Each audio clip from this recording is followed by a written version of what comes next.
नीलनगर नाम का एक छोटा सा गांव था।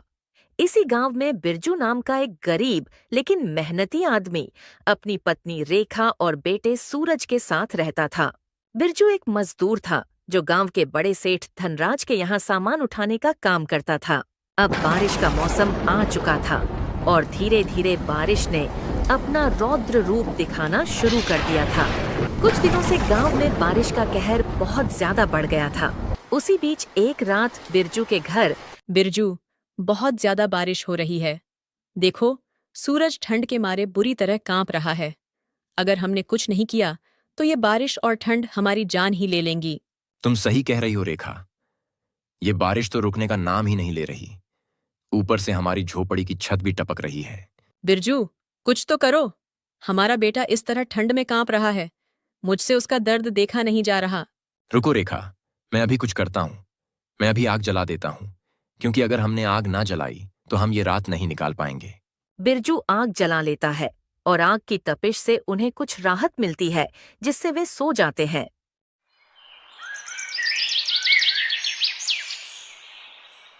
सुबह होते ही बिरजू अपने काम पर निकल जाता है, लेकिन काम पर भी उसे अपने परिवार की चिंता लगातार सताए जा रही थी।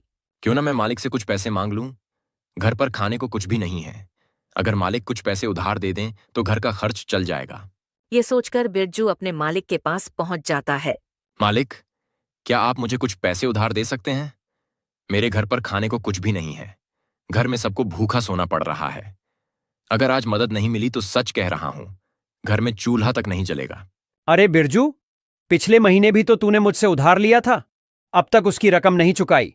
तू अब तक 3 बार मुझसे पैसे उधार ले चुका है और फिर से उधार मांगने आ गया। ये कब तक चलेगा?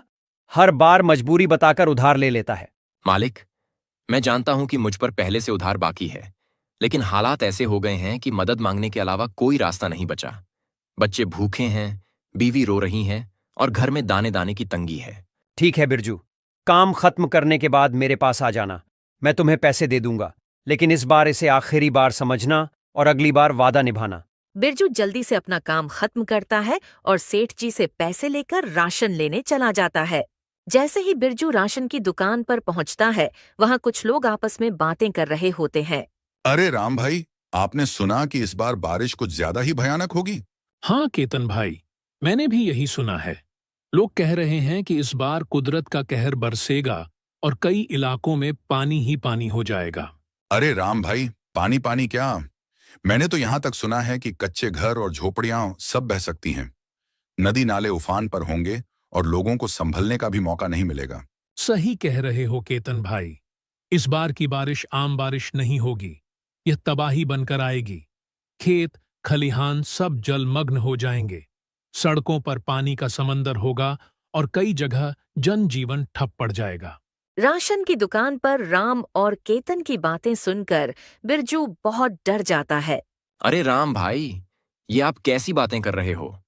आप लोग तो किसी तरह बच ही जाओगे, लेकिन हम जैसे गरीबों पर क्या बीतेगी, ये कोई नहीं समझ सकता। मेरी झोपड़ी तो पहले से ही बहुत कमजोर है। अगर जैसा आप कह रहे हैं वैसी बारिश हुई तो मेरी झोपड़ी तो बह जाएगी और फिर हमारे पास सिर छुपाने का भी सहारा नहीं बचेगा। अरे बिरजू भाई, माफ करना। हम तो बस यूं ही बातें कर रहे थे, पर सच कहूं, तुम्हारी बात सुनकर तो दिल बैठ गया। सच में जब ये बारिश कहर बनकर टूटेगी तो सबसे ज्यादा मुसीबत गरीबों पर ही आएगी। हाँ बिरजू भाई, हमारे पास तो पक्के मकान हैं, सुरक्षित जगह है, लेकिन तुम्हारी झोपड़ी ही तुम्हारा पूरा आशियाना है। बस एक तेज हवा का झोंका और सब खत्म। यह सोचकर ही रूह कांप जाती है। आप लोग तो बैठकर सिर्फ बातें कर सकते हो, पर हमारी सोचो, जिन्हें आज के खाने के लिए भी सोचना पड़ता है। ठीक कह रहे हो बिरजू भाई। इंसान की सबसे बड़ी कमजोरी होता है उसका भूखा पेट। चलो, जो भी हो, तुम बताओ, तुम्हें क्या लेना है? बस मुझे थोड़ा आटा दे दो भाई। घर में बच्चे भूख से परेशान हैं। बारिश की चिंता बाद में करेंगे, पहले उनके लिए 2 वक्त की रोटी का इंतजाम करना है। बिरजू राशन की दुकान से आटा लेकर अपने घर लौट आता है। रेखा, तुमने सुना? आज की रात बहुत खतरनाक होने वाली है। मौसम विभाग ने चेतावनी दी है कि इस बार की बारिश बहुत तेज होगी। हवाएं आंधी का रूप ले सकती हैं। हाँ बिरजू, मुझे भी डर लग रहा है। पिछली बार भी बारिश में छत टपकने लगी थी और इस बार तो हालात और भी खराब हैं। देखो रेखा, हम परेशान होकर कुछ नहीं कर सकते। अभी इस पर बाद में सोचेंगे। इस वक्त मेरा पेट खाली है, और जब पेट खाली होता है तो दिमाग सही से काम नहीं करता। तो पहले खाना लगाओ, उसके बाद बैठकर इस परेशानी का हल निकालेंगे। रेखा, सूरज और बिरजू दोनों को खाना दे देती है। दोनों खाना खाकर लेट जाते हैं। ऐसे ही देखते देखते कुछ दिन बीत जाते हैं और फिर एक रात जब बिरजू और उसकी पत्नी रेखा सो रहे होते हैं, तभी बाहर आकाश में काले बादलों का साम्राज्य फैल जाता है।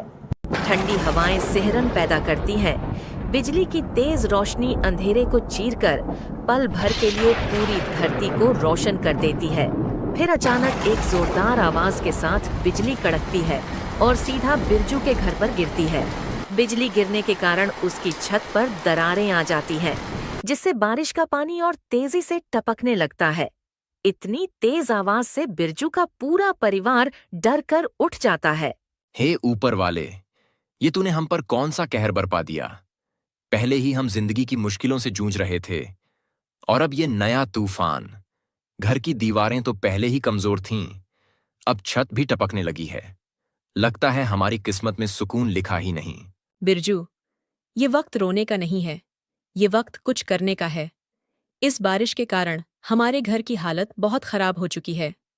चारों तरफ से घर में पानी भर रहा है। अगर बारिश ऐसे ही चलती रही तो हमारी मुश्किलें और बढ़ जाएंगी। हमें कुछ करना होगा, नहीं तो हम सब बीमार पड़ जाएंगे। पापा, ये बारिश कब रुकेगी? मुझे बहुत डर लग रहा है, कहीं हमारा घर पूरा गिर न जाए। ये डरने का समय नहीं है सूरज बेटा, हमें मजबूती से खड़ा रहना होगा। आज की रात जैसे भी हो काटनी ही पड़ेगी, लेकिन सुबह होते ही मैं इस हालात से लड़ने का कोई ना कोई रास्ता निकालूंगा। ये बारिश हमें हरा नहीं सकती, हमें इस मुश्किल से बाहर निकलना ही होगा। किसी तरह वह रात गुजार लेते हैं और फिर अगली सुबह बिरजू, अब और नहीं, हम इस घर में ज्यादा देर तक नहीं रुक सकते। छत टपक रही है, दीवारें कमजोर हो चुकी हैं। अगर फिर बारिश तेज हुई तो यह घर किसी भी वक्त गिर सकता है। हमें यहां से निकलना ही होगा। तुम बिल्कुल सही कह रही हो रेखा। अब यहां एक पल भी रुकना हमारी जान के लिए खतरा बन सकता है। लेकिन हमें जाने से पहले यह देखना होगा कि बाहर हालात कैसे हैं। मुझे सिर छुपाने के लिए कोई दूसरा ठिकाना देखना होगा। मैं जरा बाहर तक जा रहा हूं। इस बारिश और तूफान के बीच जाकर देखता हूं कि कोई मदद मिल सकती है क्या। बिरजू अपने घर से निकलकर जैसे ही गांव के मंदिर के पास पहुंचता है, वो देखता है कि वहां पर एक बड़ा सेठ कंबल बांट रहा होता है। बिरजू भी कंबल लेने चला जाता है। सेठ जी, मैं बहुत ही गरीब हूं। मेरे ऊपर दुखों का पहाड़ टूट पड़ा है। कल रात की तेज बारिश ने मेरी झोपड़ी में जगह जगह छेद कर दिए हैं। अब मेरे पास सिर छुपाने की भी जगह नहीं है। ठंड से मेरा बच्चा कांप रहा है, पत्नी भूख के मारे परेशान है। मैं आपसे हाथ जोड़कर विनती करता हूं, मेरी मदद कीजिए। अरे भाई, चिंता मत करो, ऊपर वाले का दिया बहुत कुछ है, और अगर यही धन जरूरतमंदों के काम ना आए तो इसका क्या फायदा। हम ये कंबल बांटने के लिए ही लाए हैं, ताकि इस बारिश और ठंड में कोई गरीब परेशान ना हो। तुम्हारी हालत देखकर मैं समझ सकता हूं कि तुम्हें इनकी सबसे ज्यादा जरूरत है। लो, 2 नहीं बल्कि 3 कंबल ले जाओ, ताकि तुम्हारे बच्चे भी ठंड से बच सकें। अगर और किसी चीज की जरूरत हो तो बेहिचक बताना। बिरजू सेठ जी के पास से कंबल लेकर अपने घर लौट आता है। रेखा, तुम यकीन नहीं मानोगी, मुझे सिर छुपाने की जगह तो नहीं मिली, परंतु मैं कंबल तो लेकर आ गया हूं। लेकिन हम इस खंडहर जैसे घर में कैसे रहेंगे? जरा देखो, इसकी दीवारें आधी गिर चुकी हैं, छत जगह जगह से टपक रही है। हमें कोई और ठिकाना ढूंढना चाहिए। बिरजू, डरने की जरूरत नहीं है। ये घर टूटा जरूर है, लेकिन इसे फिर से खड़ा किया जा सकता है। हमने इससे भी बुरे हालात देखे हैं। हर बार हम डटकर खड़े हुए हैं, इस बार भी हार नहीं मानेंगे। लेकिन रेखा, हमारे पास न लकड़ियां हैं, न कोई सामान और न ही कोई मदद। ये जगह हमें ठंड और बारिश से नहीं बचा पाएगी। हम सब कुछ नहीं तो थोड़ा बहुत तो कर सकते हैं। देखो, ये कंबल जो तुम लाए हो, हम इसे छत पर डाल देंगे ताकि बारिश अंदर ना आ सके। मैं अंदर से कुछ टूटी लकड़ियां और ईंटें इकट्ठा कर लूंगी। हम दोनों मिलकर इस घर को थोड़ा थोड़ा करके ठीक कर लेंगे। देखते देखते कुछ और दिन बीत जाते हैं। बिरजू और रेखा किसी तरह छोटी मोटी सामग्री जमा करके अपने घर की मरम्मत कर लेते हैं। परंतु घर की मरम्मत करने के चक्कर में बिरजू कुछ दिनों से अपने काम पर नहीं गया था। फिर एक सुबह जब रेखा और बिरजू आपस में बात कर रहे होते हैं कि तभी बिरजू का सेठ वहां आ जाता है। सुन बिरजू, तुझे याद है या नहीं, तूने कुछ दिन पहले मुझसे पैसे उधार लिए थे। तूने कहा था कि समय पर लौटा देगा, लेकिन आज तक तूने एक पैसा भी वापस नहीं किया। मैं कोई दान पुण्य का धंधा नहीं करता। सेठ जी, मेरी मजबूरी समझिए। मेरा घर पूरी तरह उजड़ गया है। बारिश में छत टपकने लगी थी, दीवारें गिरने की कगार पर थीं। इस मुसीबत में मैंने और मेरी पत्नी ने जैसे तैसे टूटी फूटी चीजें जोड़कर छत बनाई ताकि बच्चों को भीगने से बचा सकूं। इसी वजह से मैं आपके यहां काम पर भी नहीं आ सका। अब आप ही बताइए, जब पास में कुछ भी नहीं बचा तो पैसे कहां से लाऊं? पर मैं वादा करता हूं सेठ जी, हालात जैसे ही बेहतर होंगे आपका एक एक रुपया चुका दूंगा, चाहे दिन रात मेहनत क्यों न करनी पड़े। हां, वक्त दे दूं। और तू क्या समझता है, मैं तेरा कोई रिश्तेदार हूं जो तुझे यूं ही वक्त पर वक्त देता रहूं? मैंने तेरा ठेका नहीं ले रखा बिरजू। अब तू काम पर भी नहीं आ रहा तो मेरा नुकसान कौन भरेगा? इसीलिए मैंने फैसला किया है कि आज से तेरे घर की यह जमीन मेरी हुई। सेठ जी, ऐसा मत कीजिए। अगर आपने मेरी यह जमीन छीन ली तो मैं और मेरा परिवार कहां जाएंगे? ये बारिश हमें मार डालेगी। सेठ जी, हम बर्बाद हो जाएंगे। आपके पास तो बहुत धन दौलत है, कृपा करिए मुझ पर। यह सब मैं नहीं जानता बिरजू। जब तुझे उधार दिया था तब मैंने तुझसे ये सब बहाने सुनने का वादा नहीं किया था। अगर तुझे अपना घर बचाना है तो कल तक मेरा उधार चुका देना, वरना अब ये घर मेरा हुआ। इतना कहकर सेठ वहां से चला जाता है। अब हम सेठ जी के पैसे कहां से देंगे रेखा? कुछ भी समझ नहीं आ रहा। हमारे पास कुछ बचा ही नहीं है। अगर हमने कल तक पैसे नहीं चुकाए तो सेठ जी हमारा घर भी छीन लेंगे। हम ऐसी बारिश में कहां जाएंगे? बिरजू, परेशान मत हो। जब तक हम दोनों साथ हैं, कोई भी मुश्किल हमें हरा नहीं सकती। देखो, मेरे ये सोने के कड़े, इन्हें बेच दो। कम से कम सेठ जी का कर्ज तो उतर जाएगा, और जो थोड़ा बहुत बचेगा उससे हम अपने घर की कुछ मरम्मत भी कर लेंगे। नहीं रेखा, तुम कहीं पागल तो नहीं हो गई हो? ये तुम क्या कह रही हो? ये कड़े तो तुम्हें तुम्हारे पिताजी ने दिए थे। ये उनकी आखिरी निशानी है। मैं तुम्हें इन्हें बेचने नहीं दूंगा। हमें पहले भी इससे ज्यादा बुरे हालातों का सामना करना पड़ा है। नहीं बिरजू, कोई लेकिन नहीं। ये कड़े किसी शौक के लिए नहीं, बल्कि हमारी जरूरत के लिए जा रहे हैं। और सुनो, जब समय बदलेगा हम इन्हें फिर से वापस ले आएंगे, लेकिन अभी इन्हें रखना हमारी मूर्खता होगी। लो, इसे ले जाओ और सेठ जी के पैसे चुका दो। बिरजू रेखा के कड़े लेकर सुनार के पास जाता है बेचने के लिए। अरे बिरजू भाई, कैसे आना हुआ? बड़े दिनों बाद दिखाई दिए, क्या काम है? धनी भाई, ये कड़े बेचने आया हूं। देखिए कितने के बिक सकते हैं। अरे बिरजू, ये तो बहुत पुराने जमाने का सोना है। अच्छा माल है, लेकिन तुम तो जानते हो बाजार में भाव गिर रहे हैं। मैं तुम्हें इसके 1,000 रुपए दे सकता हूं। क्या? सिर्फ 1,000 रुपए? धनी भाई, ये तो शुद्ध सोना है। मेरी पत्नी के मायके से मिला था। इसमें वजन भी अच्छा है। कम से कम इसका सही दाम तो लगाइए। देखो बिरजू, मैं तुम्हें बेवकूफ नहीं बना रहा। बाजार की हालत तुमसे छुपी नहीं है। इस समय कोई ज्यादा दाम नहीं देगा। हाँ, अगर तुम्हें कहीं और ज्यादा मिल रहा हो तो जा सकते हो, लेकिन मैं जानता हूं कि तुम जल्दी में हो और तुम्हें पैसे अभी चाहिए। अब बताओ, सौदा पक्का करें? ठीक है धनी भाई, आप ही ये कड़े ले लीजिए और मुझे पैसे दे दीजिए। बिरजू धनी से पैसे लेकर सेठ जी को देने चला जाता है। बिरजू सेठ जी को पैसे दे देता है और अपने घर की ओर निकल पड़ता है। सेठ जी, ये बिरजू तो आपका पूरा उधार चुका गया। अब आप उसकी जमीन कैसे हड़पेंगे?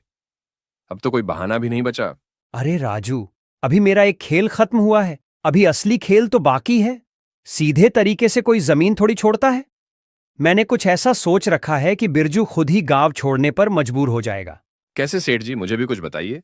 तुम्हें पूरे गांव में ये अफवाह फैला देनी है कि बिरजू श्रापित है। जब तक वो गांव में रहेगा तब तक गांव की बर्बादी तय है। बारिश की हर बूंद गांव को डुबा देगी और इसका जिम्मेदार बस बिरजू होगा।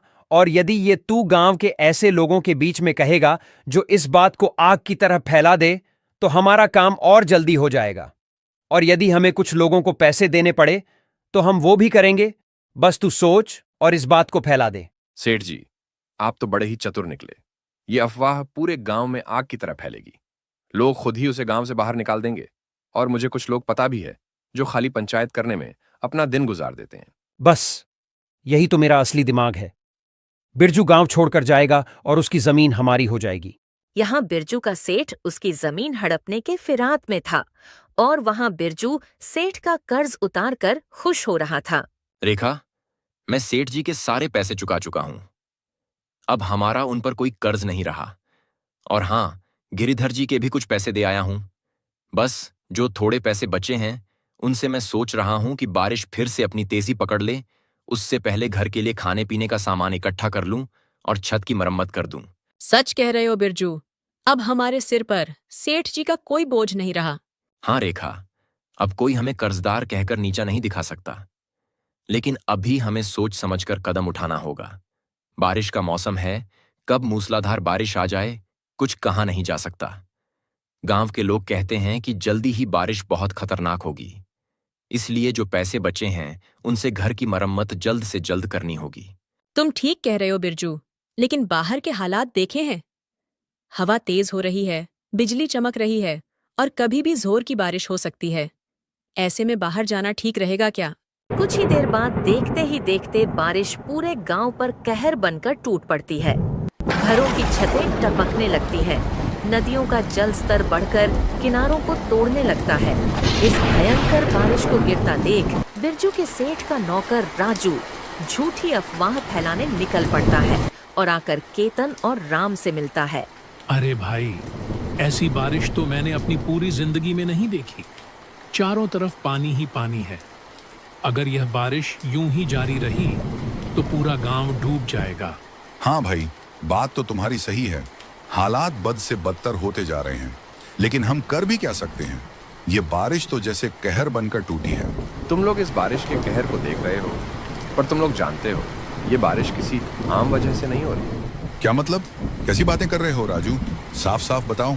अरे, मैंने ये उड़ती उड़ती बात सुनी है कि ये बारिश बिरजू की वजह से हो रही है। बिरजू? वो तो हमारे गांव का ही रहने वाला है। बेचारा सीधा साधा व्यक्ति है। भला उसकी वजह से बारिश कैसे हो सकती है? तुम लोग शायद नहीं जानते, लेकिन मैंने सुना है कि बिरजू श्रापित है। जब तक वह इस गांव में रहेगा तब तक ये बारिश थमने का नाम नहीं लेगी। ये तुम कैसी अंधविश्वास वाली बातें कर रहे हो राजू? अंधविश्वास नहीं, सच्चाई कह रहा हूं। बुजुर्गों ने कहा था कि अगर गांव में किसी के घर पर बिजली गिरी और यदि उस घर के लोगों को गांव में रहने दिया तो कुदरत का कहर इस तरह बरसेगा कि पूरा गांव तबाह हो जाएगा। और देख लो, यही हो रहा है। तुम लोगों को पता है ना कि बिरजू के घर पर बिजली गिरी थी कुछ दिनों पहले। फिर क्या था, ये बात पूरे गांव में आग की तरह फैल जाती है और फिर सभी गांव वाले बिरजू के घर की ओर जाते हैं ताकि उसके पूरे परिवार को गांव से निकाल सके। बिरजू, अब ये गांव तुम्हें और सहन नहीं कर सकता। हम सबको पता चल चुका है कि यह अनवरत बारिश तुम्हारी वजह से हो रही है। तुम श्रापित हो और तुम्हारी वजह से पूरा गांव संकट में पड़ गया है। नहीं मुखिया काका, ऐसा मत कहिए। मैं कोई श्रापित नहीं हूं। मैं तो बस इस गांव का एक साधारण निवासी हूं। यह बारिश तो ऊपर वाले की मर्जी है। अगर उसने चाहा तो सूरज भी निकलेगा, खेत भी लहलाएंगे। इसमें मेरा क्या दोष? झूठ मत बोल बिरजू। जब से तेरे घर पर बिजली गिरी है तब से यह बारिश थमने का नाम नहीं ले रही। खेत पानी में डूब चुके हैं, घर गिर रहे हैं, जानवर मर रहे हैं और तू कह रहा है कि यह तेरा दोष नहीं। हाँ, बिरजू को गांव से निकालो, ये श्रापित है। नहीं नहीं, ऐसा मत कीजिए। अगर आपने मुझे गांव से निकाल दिया तो मैं कहां जाऊंगा? मेरा एक छोटा सा बच्चा भी है। हम इस मूसलाधार बारिश में मर जाएंगे। क्या आपकी इंसानियत इतनी मर चुकी है कि एक बेसहारा आदमी और उसके बच्चे को इस तबाही में धकेल देंगे? बिरजू, हम जानते हैं कि यह निर्णय कठोर है, लेकिन हमें अपने परिवार और गांव की भलाई के लिए यह कदम उठाना ही होगा। अगर तू यहां रहा तो न जाने और कितनी आफतें टूट पड़ेंगी। तो क्या यह न्याय है काका? इतने सालों तक मैंने इस गांव के लिए मेहनत की, सबका साथ दिया, कभी किसी का अहित नहीं चाहा, और आज जब मुसीबत आई तो तुम लोग मुझे पराया कर रहे हो। हम कोई जोखिम नहीं उठा सकते। या तो तू खुद चला जा या फिर हमें मजबूरन कोई और रास्ता अपनाना पड़ेगा। फिर क्या था, गांव वालों की ऐसी खरी खोटी बातें सुनकर बिरजू अपनी पत्नी रेखा और बेटे राजू को लेकर जंगल की ओर निकल जाता है। बिरजू, हमें गांव वालों ने अपने ही घर से निकाल दिया। अब हमारा कोई ठिकाना नहीं रहा। हम इस घने जंगल में कहाँ जाएंगे? कब तक भटकते रहेंगे? हाँ रेखा, ये सच है कि अब हमारे पास कोई घर नहीं रहा, लेकिन हमें हार नहीं माननी चाहिए। हम इस जंगल में रह सकते हैं, बस हमें सही तरीके से जीना सीखना होगा। लेकिन हम रहेंगे कहाँ? अगर बारिश ने फिर से अपनी रफ्तार पकड़ ली तो हम सिर कहाँ छिपाएंगे? और इस जंगल में जंगली जानवरों का भी खतरा रहेगा। अगर हमने जल्दी कोई ठिकाना नहीं ढूंढा तो इस जंगल में रात काटना मुश्किल हो जाएगा। रेखा, तुम्हें याद है जब हम छोटे थे तो पेड़ों पर मचान बनाया करते थे? क्यों ना हम एक पेड़ पर अपना घर बना लें? पेड़ पर घर? क्या ये मुमकिन होगा बिरजू? बिल्कुल। इससे हमें 2 फायदे होंगे। पहला, हम जंगली जानवरों से सुरक्षित रहेंगे और दूसरा, बारिश से भी बच पाएंगे। हमने पहले भी घर बनाने का काम किया है, तो यह भी कर सकते हैं। बिरजू फिर बिना कुछ सोचे जंगल से लकड़ियां और बांबू जमा करता है और कुछ ही देर में एक पेड़ पर छोटा सा घर बना लेता है। बिरजू, यकीन नहीं होता। ये घर तो हमारे पहले घर से भी ज्यादा अच्छा और मजबूत लग रहा है। हमारी मेहनत रंग लाई। अब ना तो हमें बारिश की चिंता होगी और ना ही जंगली जानवरों का डर। सच कह रही हो रेखा। जब हमें गांव से निकाल दिया गया था, तब लग रहा था कि अब हमारा कोई ठिकाना नहीं रहा। लेकिन देखो, हमने अपनी मेहनत से खुद एक नया घर बना लिया। ये कोई मामूली घर नहीं है, ये हमारी हिम्मत और एकता का प्रतीक है। और ये सब सिर्फ तुम्हारी ताकत और हुनर की वजह से हुआ है बिरजू। अगर तुम यह आइडिया नहीं देते तो शायद हम अब भी किसी गुफा या झाड़ी के नीचे पड़े होते। अब तो तुम जंगल में रहने वाली किसी विशेषज्ञ की तरह बात कर रही हो। अच्छा, अब मैं थोड़ा जंगल में जाकर कुछ खाने का इंतजाम करता हूं। शायद कुछ फल मिल जाए। यहाँ बिरजू ने अपने परिवार के लिए जंगल में पेड़ के ऊपर एक बेहतरीन घर बना लिया था और वहीं गांव में अभी भी मूसलधार बारिश लगातार हो रही थी, जिसकी वजह से पूरे गांव में पानी भर गया था। गलियों में पानी लबालब भरा था, खेत जलमग्न हो चुके थे और लोगों के घरों में भी पानी घुसने लगा था। गांव के तालाब और नाले उफान पर थे, जिससे सड़कें डूब चुकी थीं और लोगों का आना जाना मुश्किल हो गया था। अरे, यह गांव तो पूरा पानी में समा चुका है। हमें यहाँ से जल्द निकलना होगा, वरना हमारी जान भी खतरे में पड़ जाएगी। हाँ मुखिया जी, ये पानी तो हर पल बढ़ता ही जा रहा है। अगर हम और देर यहाँ रुके तो हम भी इसमें बह जाएंगे। हमें अब देरी नहीं करनी चाहिए। हे भगवान, हमें माफ कर दो। हमसे जो भी गलती हुई हो उसे क्षमा करो। अब हमें इस अचानक आए प्रलय से बचने का कोई उपाय बताओ। अब हमें समय बर्बाद नहीं करना चाहिए। अगर अपनी जान बचानी है तो हमें जल्द से जल्द जंगल की ओर भागना होगा। कम से कम वहां ऊंचाई पर जाने से हम इस पानी के कहर से बच सकते हैं। सभी गांव वाले जंगल की ओर निकल पड़ते हैं। जंगल में पहुंचते ही उन्हें बिरजू का घर दिखता है। वे देखकर चौंक जाते हैं कि पेड़ पर यह घर किसने बनाया। तभी बिरजू आता है। अरे सेठ जी, गांव वालों, आप लोग यहाँ क्या कर रहे हो? आपके पास तो पक्के मकान थे, बड़ी बड़ी हवेलियां थीं। फिर अब यहाँ क्या करने आए हो? जब मेरा घर उजाड़ा गया था तब आपको मेरे दर्द का एहसास नहीं हुआ, और आज जब आपका पूरा गांव पानी में समा गया तब आप मेरे दरवाजे पर खड़े हो। बिरजू बेटा, हमें माफ कर दो। हमें अपने घर पर कुछ दिनों के लिए जगह दे दो। हमारा सब कुछ तबाह हो चुका है। गांव पूरा पानी में डूब चुका है। हमारे पास अब रहने के लिए कोई जगह नहीं है। हमारे छोटे छोटे बच्चे हैं। हाँ बिरजू, हम पर थोड़ी रहम करो। हमने तुम्हारे और तुम्हारे परिवार के साथ बहुत गलत किया। तुम्हें बेघर कर दिया, तुम्हें गांव से निकाल दिया, लेकिन अब हमें अपनी गलती का एहसास हो गया है। कृपा करके हमें अपने घर में जगह दे दो। हाँ, याद है मुझे सेठ जी। आपने मुझे गांव से निकालते वक्त एक बार भी नहीं सोचा कि मैं कहाँ जाऊंगा, मेरी बीवी और बच्चे कहाँ रहेंगे। आपके दिल में मेरे लिए कोई दया नहीं थी। आपने मुझे बदनाम कर दिया, मुझ पर झूठे इल्जाम लगाए और गांव से निकाल बाहर किया।